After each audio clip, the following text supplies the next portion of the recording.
Hello everyone, welcome to Meadow Afternoon and to a world of cozy stories. Today's story will take us to a warm summer's day in 1986. Let's go meet Addie and her journey on the Bookshop Bus. The Bookshop Bus, a short story by Maisie McKenzie. USA, the summer of 1986. The old yellow school bus gave a rattle as it rolled over a bump in the country road. Addie turned over the page of her book. Her legs swung over the sides of her seat. Blue jeans rolled up at the cuffs and white sneakers covered in an aesthetic layer of grass stains and muddy smears. The bus swung round another curve in the road, and the books that sat on the shelves that lined both sides of the bus all moved in unison, prevented from falling by a railing running along the front of each shelf. The radio was blaring the popular summer tunes, sometimes fading into static as the connection fluctuated with the ups and downs of the landscape, and due to the general advanced age of the internal wiring. Addie barely heard the music.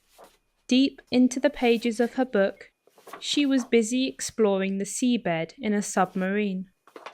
She was vaguely aware of the trundle of the bus, the sticky heat hovering around her curly hair, and the sound of her mother singing along to the radio, never hitting the right note, but that didn't stop her from belting out random lyrics with gusto. The road stretched out ahead in a long, curving line. The landscape was populated with fields of corn, hay barrels lying in the sun, and the occasional red barn appearing on the gently sloping horizon. The bus gave another swing as they turned off the highway. Addie's mother, Judy, feeling the wind rustling through her dark hair, sung even louder as she drove the bus down the side road and then onto a dirt lane, dust flaring up and swishing outwards as the wheels gripped the track. Despite her petite frame, she turned the large steering wheel around with ease, perched as she was on top of a solid cushion. Their destination soon came into view. A small town clustered just off the highway, nestled along a creek and surrounded by acres of farmland. With a cry that sounded like a cockerel announcing the dawn, the bus came to a halting stop, and Judy turned round in her seat and repeated her rooster call. "Here we are." Addie looked up and held up her book in a sign of protest. "I'm just at the good bits." "Nemo will wait. Come on, lazy bones, time to set up." Judy sprung up lightly from the driver's seat and opened up the doors. Her long prairie skirt and white summer blouse floated effortlessly as she moved. Addie, regretfully, put her book aside and helped her mother set up the shop for the day. Together they got the bus ready. Addie's seat, the only one of the bus's old chairs to still remain, was turned around and a small tabletop pulled down to serve as a cash register. A metal cash box was placed on the table, along with a hard-bound ledger with the words "Library In and Out" written in a red permanent marker. Outside, they placed a yellow-striped beach umbrella and several boxes of bargain books. Judy hopped down the steps and placed several chocks on either side of the wheels, and finally set out the open sign. When all was ready, she then gave a blast of the bus horn to announce the shop's opening. Addie took a cloth and gave the shelves inside a quick dust. These were roughly organised into genres, although books would often move and visit different areas for a while. Crime and mystery, romances, non-fiction, classics, historical, fantasy and sci-fi, children's. There was a section dedicated to magazines, mostly the DIY type, but a few fashion ones found their way in. Crafting books likewise filled a shelf. Practical tomes on woodworking, knitting, sewing and auto repair were popular. The customers soon arrived, appearing with smiles and hellos. Judy greeted all by name, asking about their families, businesses and lives. She hummed with a restless energy, always swaying slightly even when standing still, and chatting at a fast speed. Addie was always slightly impressed at her mother's memory for people. She never seemed to forget a name or face. In her head there must have been a Rolodex that sorted all the Georges, Franks, Sallys and Gertrudes into separate files. A leftover skill from her days as a corporate manager, perhaps. At 15, Addie was certainly not going to outwardly praise her parent, but deep down she remained impressed by her mother's skill. The Bookshop Bus was parked in front of the church, and just off Main Street. The small town was similar to many the bus visited each week, making a bi-monthly rotation through the surrounding areas, visiting a new village, hamlet and small town each day. Most places had a main street, a church, a few basic stores, a couple of bars, maybe a cinema, very occasionally a bowling alley, and hardly ever a library or a bookshop. Judy's bus brought books to those communities. "Hello, Judy, honey," a high-pitched voice echoed up the bus steps. "Francine." Addie peered through the doorway to see a round woman with blonde curls giving her mother a bear hug.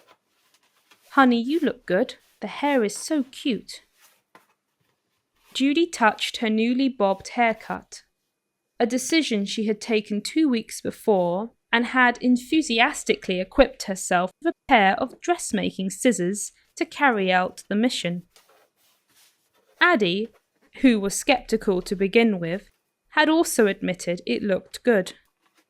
It was a miracle that the cut turned out so well, even more so considering her mother had achieved the look by using the bus's rearview mirror as her only reference. "It's so lovely and cool in this heat," Judy replied happily.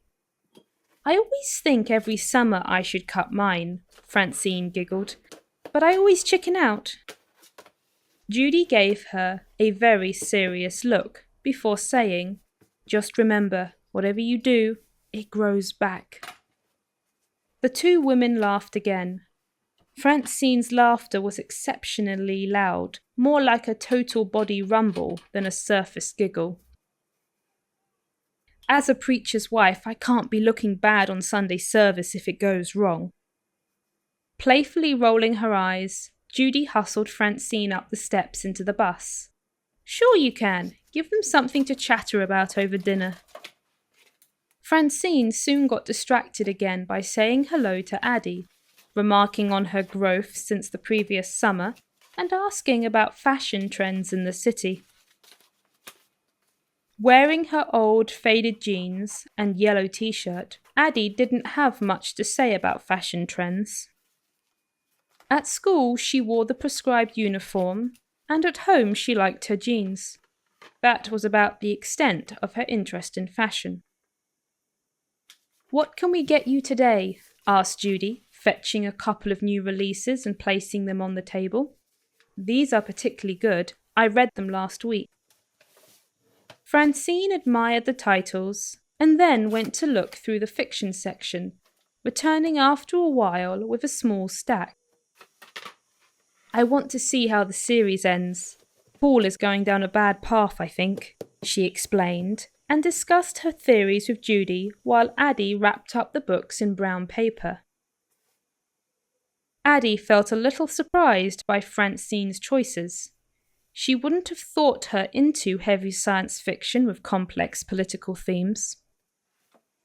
Francine stayed a while chatting to Judy before disappearing back towards the church, returning not long afterwards with coffee and thick slices of homemade chocolate cake for both of them. All morning people trickled in one by one. The shop could hold at most 5 or 6 people, and that was a squeeze. However, that day, they just got one at a time. Given the weather, Addie was grateful to not have a crowd. Even with the door open, the bus could easily get stuffy. While waiting for customers, she snuck back into her book, grabbing a paragraph here and there. Some people showed up to return books to the lending library, while others came to browse. Some asked for a specific author or inquired about new releases.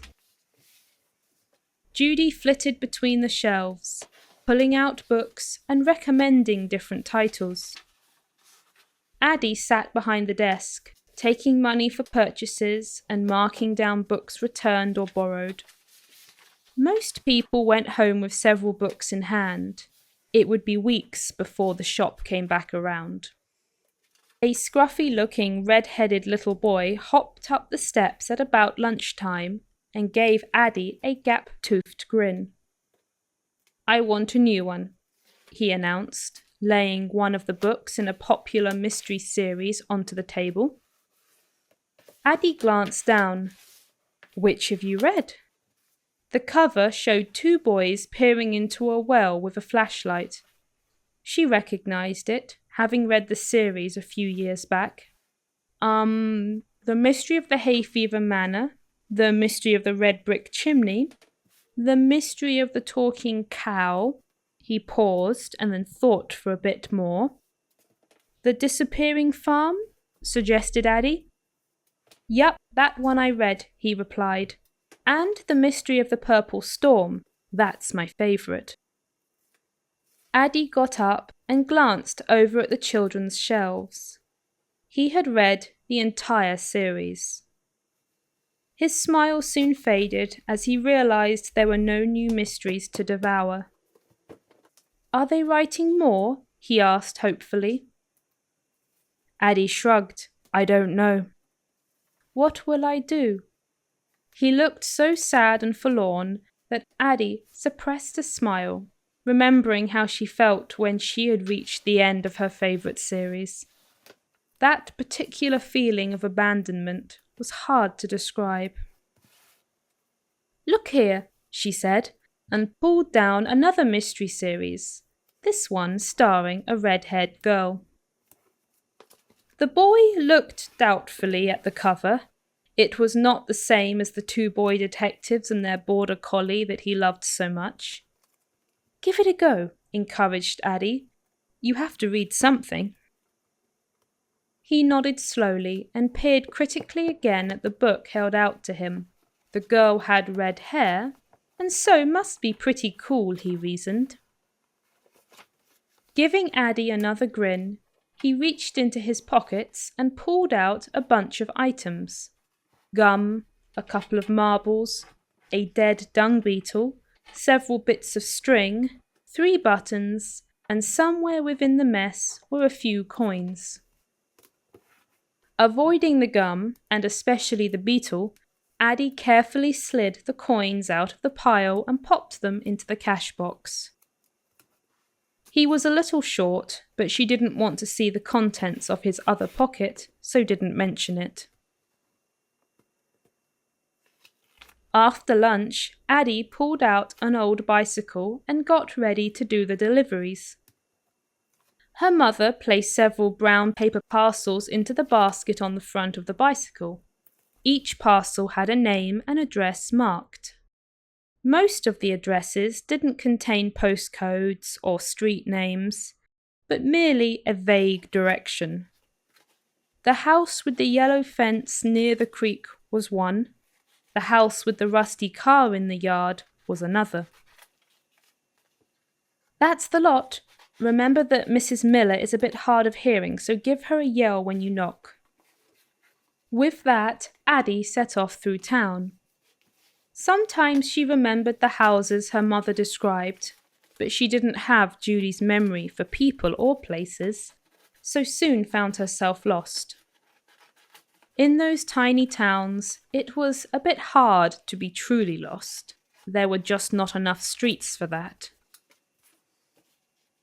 Addie had mastered the art of just setting off and going around and would eventually find the right places. After hours in the bus, she enjoyed the chance to stretch her legs. Mrs. Miller was in her kitchen when Addie found the house. She, predictably, didn't hear anything until Addie went up and knocked right onto the kitchen window. "Hello, dear, is that my book? I'm very grateful. I've run out of patterns to knit. Do you knit? No, I suppose young people don't, do they? How's your mother?" Addie tried to answer each question as they were asked, but Mrs. Miller, probably owing to not usually hearing the answers anyway, didn't pause for them. She simply kept up a constant stream of questions, one after another, almost as if she was making up the answers to herself in her head and thus had no need to stop. Addie was able to slip out again after about 20 minutes. The next house did indeed contain a rusty car in the front yard. Oddly though, that was not the most unusual feature of the house. The yard also contained several merry-go-round horses stuck into the ground. Covered in faded paint, they seemed adrift in the uncut grass, staring at passers-by with large black eyes. Inside, Addie found a man in a wheelchair watching TV in the living room. He brightened up considerably when he was handed his order of books.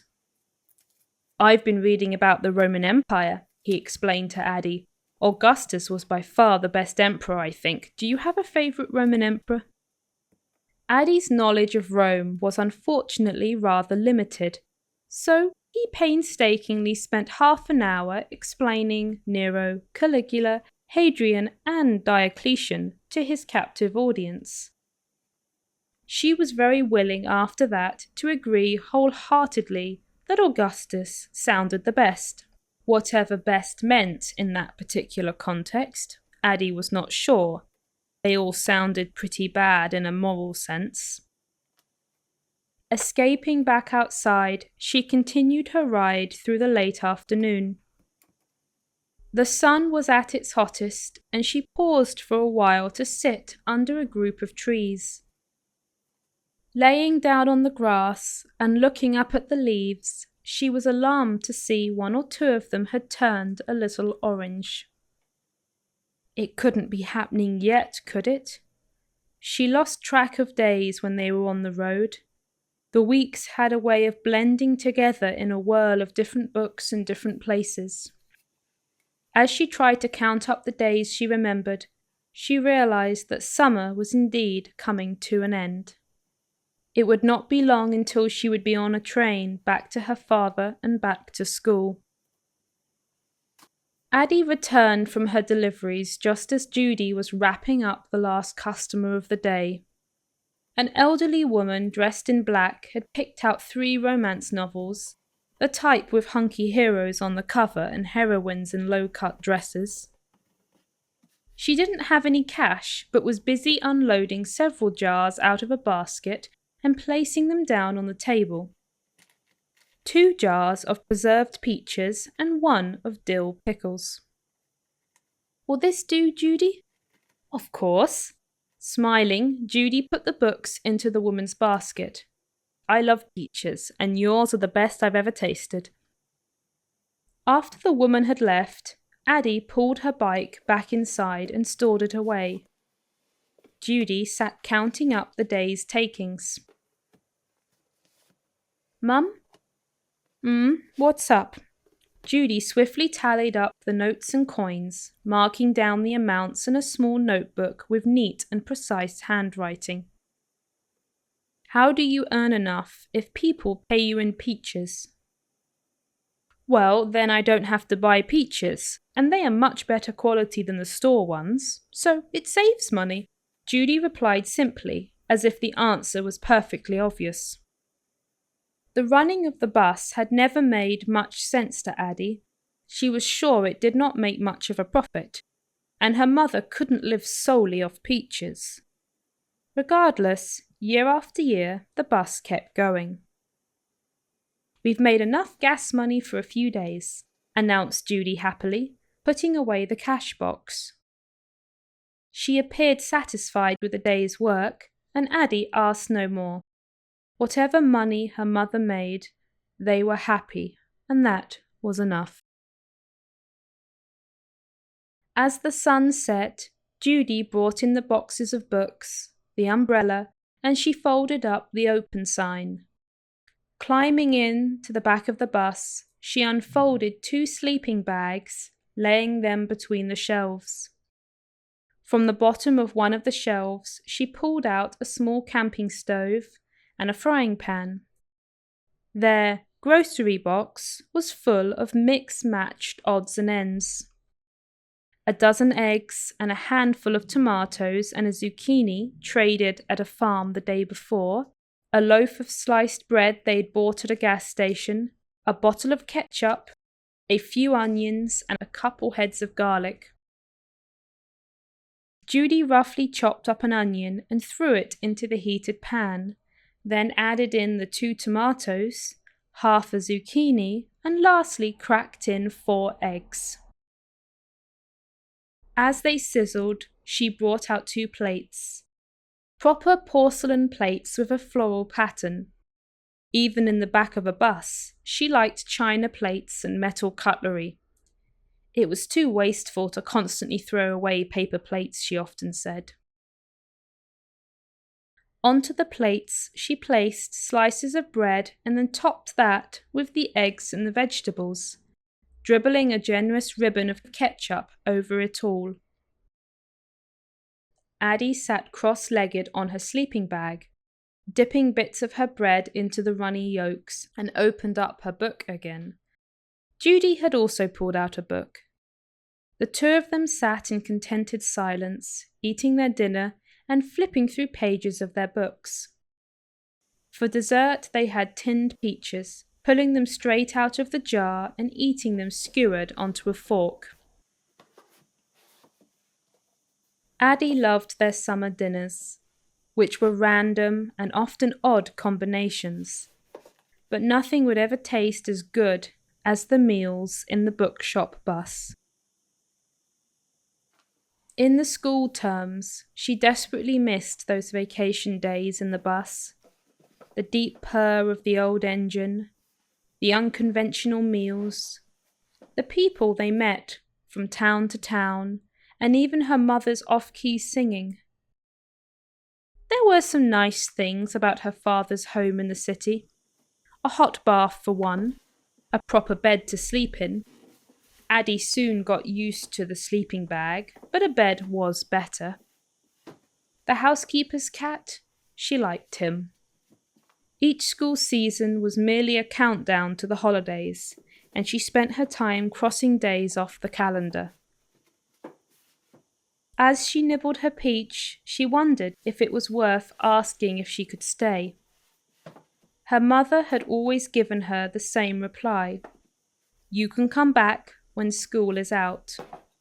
It would be the same this time, Addie knew that. She resigned herself as always to going back. Back to her father's house. His clear lack of interest in her life. His vain wife and vapid friends. It didn't matter much. They left her alone, and that suited Addie. As soon as school was done, she would be back with her mother and travelling in the Bookshop Bus. The end.